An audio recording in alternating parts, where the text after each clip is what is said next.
Well, it's time for the Texas Bucket List Bite of the Week, and this week we found an eloquent place in East Texas, a place to get refined. It's Culture ETX.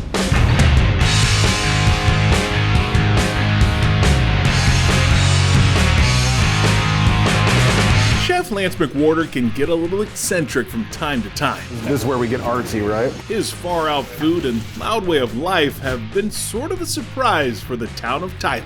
We haven't had a chef like Lance in town before. Lance is the best thing that ever happened to us. Been waiting for you guys to call for a while. Is he straightforward? Yes. Does he like his music a little too loud? Of course. He used to be in a band. If you could just turn it down, Lance. It's super loud. It's too loud. He turned it down. There's people that don't dig my style or don't dig me or don't dig my music or whatever, and that's totally fine. Being a rock star might be the most boring thing Lance ever did. I've been a soldier, a sailor, firefighter, and a medic. Now I'm a chef and I own a restaurant. It's like when you're in kindergarten, it's like, what do you want to be when you grow up? That's pretty much the whole list. I named the list. Yeah, that's the list. You don't run across guys like Lance that often. This East Texas native never imagined as a boy that one day he would own his own restaurant. Back then, Lance didn't know what to expect from life because he was living day to day. Definitely not the best kid, definitely not the worst kid, but just things didn't work out at home, so I wound up kind of house hopping and staying with this friend, staying with that friend, living on the streets. I lived in a deer blind in Carrollton while I was working at a Little Caesars Pizza. That's when Lance decided to join the Army, and that was only his first branch of service. I was in the Army, I was in the Navy, I was a high threat security contractor for the State Department. The next year I said, I'm gonna be a chef. Do something really crazy for a living. But it was chasing a passion. It was doing something that I really wanted to do, that I really thought that I needed to be doing. Along with his wife Bailey, they settled on taking their talents to Tyler. And Lance combined his worldly travels with Texas taste buds. Being in those really formative years, I was traveling all over the world.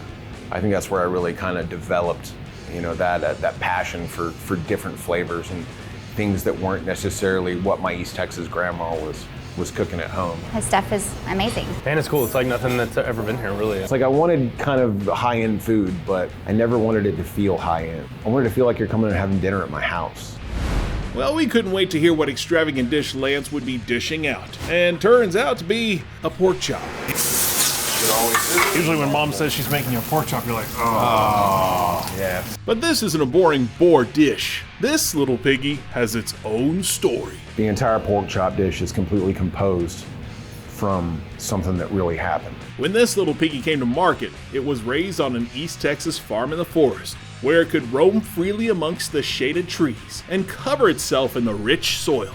Talk about living high on the hog. You can see the color on these things. It's a lot more red than what you normally used to seeing in grocery store pork. Sure. Lance takes the perfect piece of pork and puts it in a hot oil bath. So yeah, hot pan, hot oil, you can already see it hitting its smoke point, right? Oh yeah, sure enough. So fat side back. And I like the fat side back towards the edge, because that way when you lift the pan, you can work the heat around the edge. Get the edges around it. Nice. Butter, thyme, garlic, and green onions get sauteed with the swine. Snap, crackle, pop. It's finished off in the oven, then plated to present the circle of life. These dudes lived in the weeds, man. It was awesome. Lance lays down a layer of harissa to represent the soil. He then puts the pig in the mud and covers it with a lush landscape represented by green onions, zest of lemon, and baby red frills mustard greens. And finally, there's fennel to make you feel like you're in the middle of flowery foliage. So here we have it, the heritage pork chop, and the smell coming off of that fennel pollen is amazing. Just absolutely filling the room with that smell. And we're just gonna cut right into it. Oh wow, I've cut a lot of pork chops. Never that easy. That thing cut so tenderly, I was trying to make sure I got meat, yeah. So let's see if a pig living in the forest is a much happier pig. Definitely never experienced a pork chop like that. I never order a pork chop. When I had it, I was just like, I was kind of blown away. Well, the flavor of the pork chop is fantastic.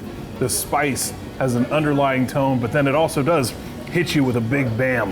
And then that lemon zest on top of those mustard greens mixing in with that sauce below that pork, little crispy green onion on top of that. Fantastic. Every single bite is the same, every bite is composed. It's just decadent, it's really good. Been all over Texas trying unique flavors, and this one ranks right up there. He gets it all the time. My husband loves it. It's outstanding. And so that means I get a little bit of it every time.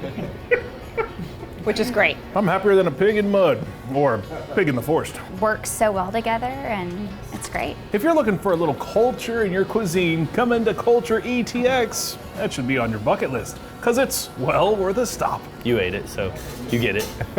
It's just worth the adventure. You'll always find something that you love. You'll always try something new. And you'll always be surrounded by some of the best people that you'll ever meet in your life.